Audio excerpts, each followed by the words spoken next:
అందరికీ merry Christmas. ఈ Christmas అంటే మనం అందరం పండగ సెలబ్రేట్ చేసుకుంటూ ఉంటాం. దీంతో పాటు క్రిస్మస్కి కొన్ని మనలో మంచి గుణాలు పెంపొందించుకోవాలి. అది ప్రేమ, కరుణ, వినయం, సేవ, గౌరవం. దాంతోపాటు ఈ యొక్క క్రిస్మస్ ఈ క్రిస్మస్ సందర్భంగా మన నాయకులు ప్లస్ మన కుటుంబాలు, ఇక్కడున్న ప్రతి ఒక్క స్టాఫ్కి, వాళ్ళ కుటుంబాలకి ఆనందం, ఆరోగ్యం, సంతోషం ఉండాలని కోరుకుంటూ అందరికీ మరొకసారి హ్యాపీ క్రిస్మస్.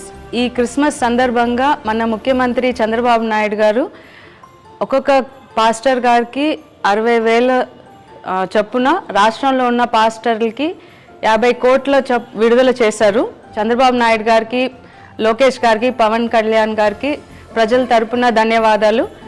అందరికీ మరొకసారి happy Christmas, happy new year 2026.